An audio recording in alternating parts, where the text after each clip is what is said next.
No hay que confundirnos en esa situación. La relación contractual en la ejecución de la obra para la construcción de una carretera, por ejemplo, es entre el consorcio contratista y el Estado peruano representado por Provías Nacional, por decir un nombre. Si eso genera una controversia y a su vez genera que se ejecute la carta de fiel cumplimiento y el Banco X tiene que ejecutarla, eso está en una parte y tiene que ver con una relación que tiene el consorcio contratista con el banco, y el banco ejecutará como corresponde, y finalmente el consorcio tendrá que, si es que se considera afectado, demandar, como pasa mucho, a Provías o al Ministerio y exigir los daños y perjuicios correspondientes, ¿no? Y eso seguramente se va a ver en un arbitraje. Y es muy común, dicho sea de paso, que muchísimos arbitrajes que yo he visto justamente se derivan de acciones o demandas arbitrales de los contratistas señalando justamente eso. Oye, Provías, oye, Ministerio, oye, quien sea, me has ejecutado indebidamente la carta fianza.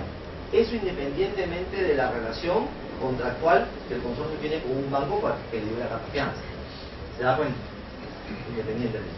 O sea, pero en materia arbitral no es posible, por ejemplo, los bancos intervenir en el arbitraje. No, absolutamente. No hay terceros. Esas son las partes. Y a lo mucho, la parte no signataria, que es un concepto que vamos a ver más adelante. Sí, justo en esa misma línea, digamos que dos empresas A, B y la resolución, el laudo que vaya a recaer o que se vaya a expedir va a afectar a una empresa C que sea acreedora de una de las, tomamos una empresa B. No puede. No, lo que pasa es que el laudo sería nulo si afecta a una persona, a una tercera empresa C. No existe esta posibilidad, porque el arbitraje, como le decían los doctores anteriormente, es una relación contractual entre quienes celebraron el conflicto arbitral. Entonces, yo no puedo como árbitro decir, a ver, páguese o aféctese los derechos de una tercera empresa C que no tiene nada que ver con esa relación contractual ni con el arbitraje. Pero me refería a que esa empresa C pueda intervenir en el arbitraje. Bueno, ahí tienes dos opciones. Si las partes lo desean, pueden invitar la intervención de esa tercera empresa C al arbitraje. Sin que haya estado en el contrato, pero no es parte del arbitraje.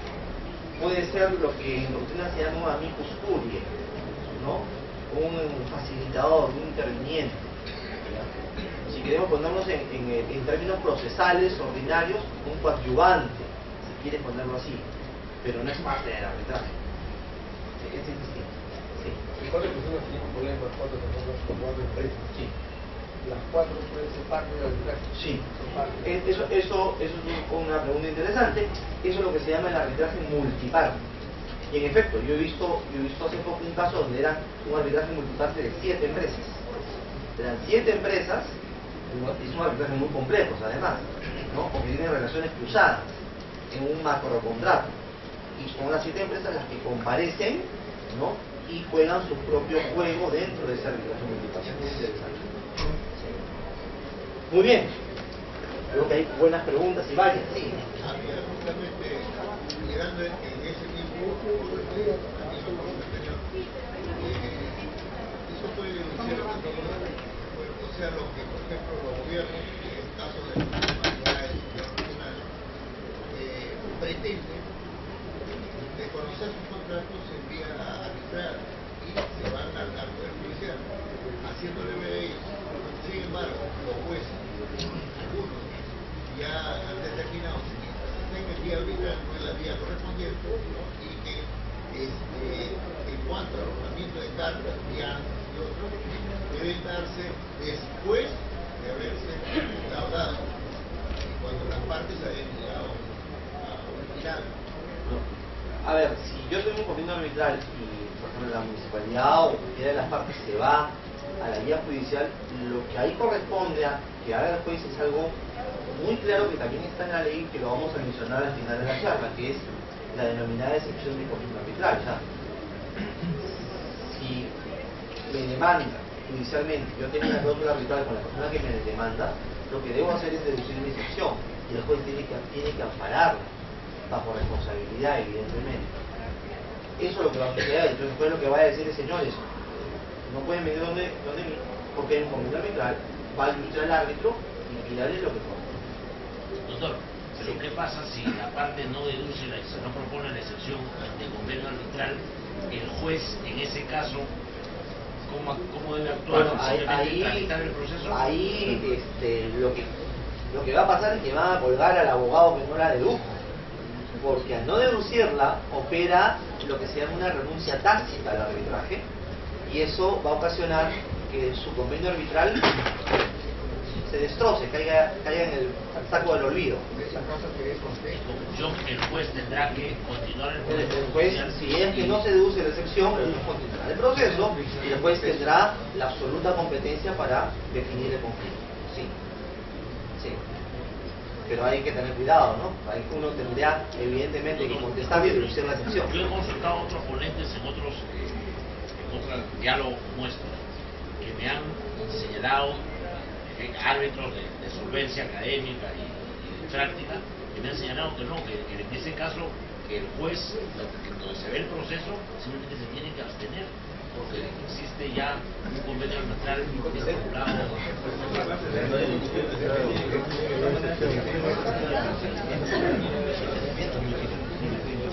Fíjese, mi estimado doctor.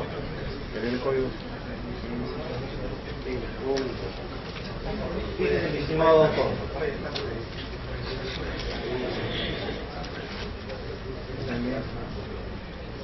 Con el respeto de las opiniones de otros colegas que seguramente son muy valiosas, yo me ciño a una norma que está muy claramente expresada en la ley, artículo 18, renuncia al arbitraje.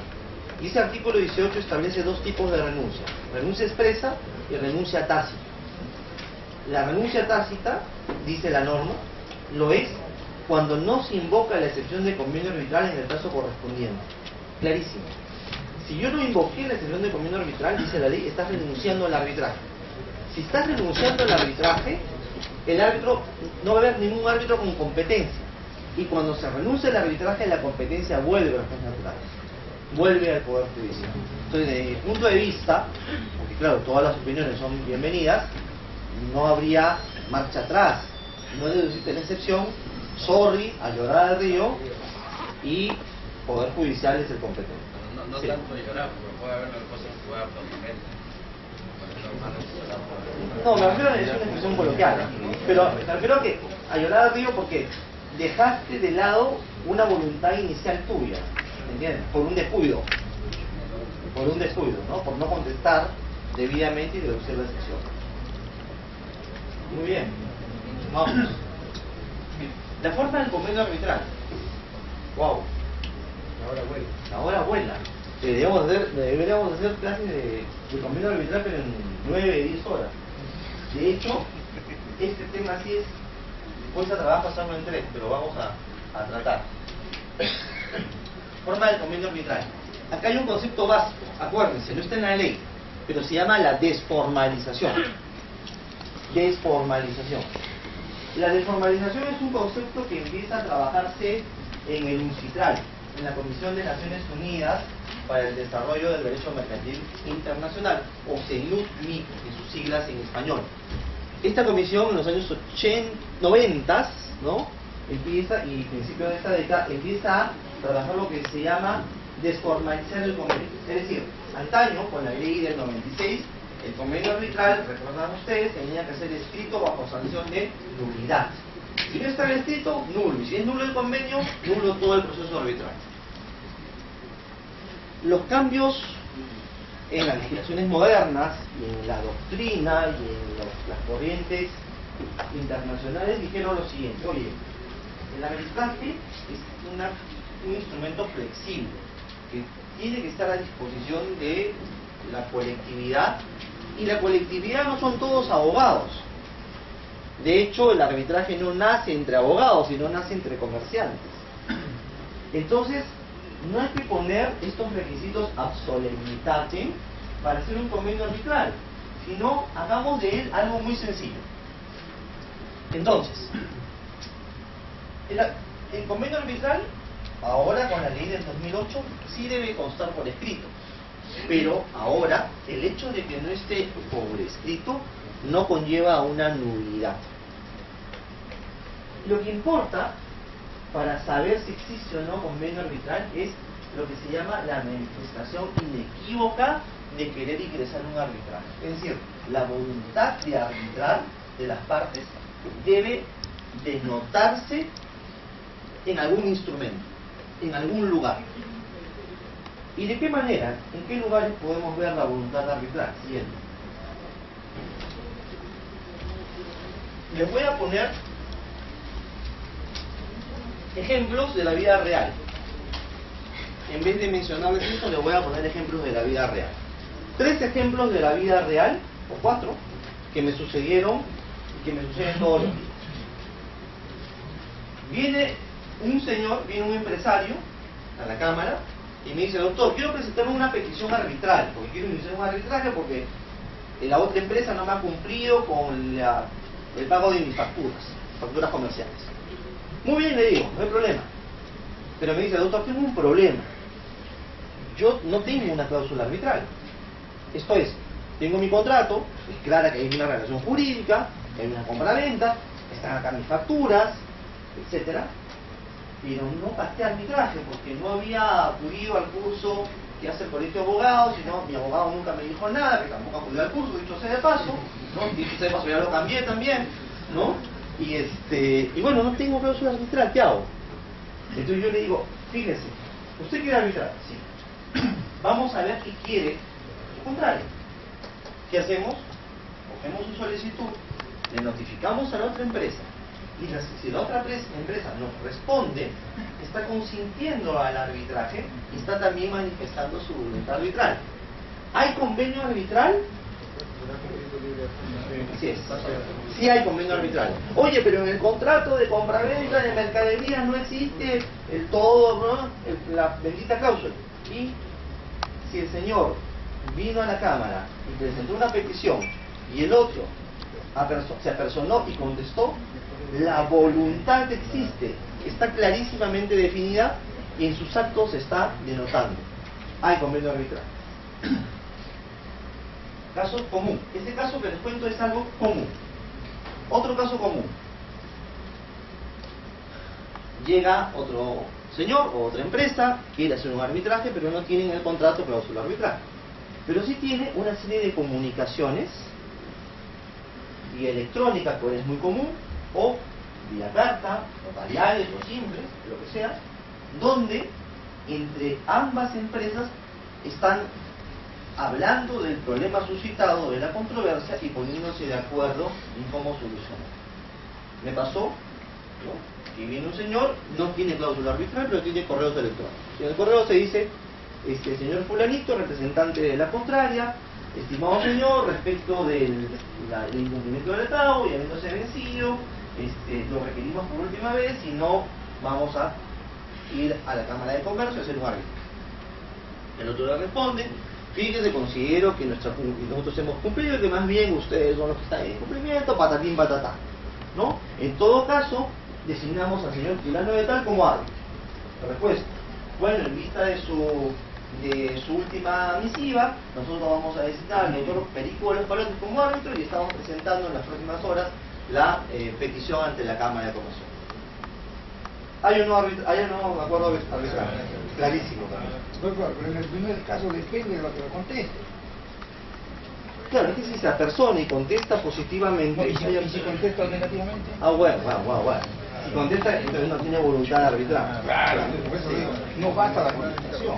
Me refiero a contestación positiva. Ahora, generalmente, le digo, por experiencia, generalmente la otra parte, cuando se apersona, se somete al arbitraje. Porque si no le corresponde, por ejemplo, en un contrato ya vencido, ¿no?, y lo tacha, ¿no?, entonces, lógicamente, Claro, si la contestación es: oye, acá no hay cláusula arbitral, no quiero arbitraje, odio el arbitraje, odio todo lo que tenga que ser métodos alternativos de solución de conflictos y todas esas cosas, entonces no lo va a hacer. No. Pero generalmente, por suerte, es una tendencia cada vez mayor sobre todo en los últimos años, los empresarios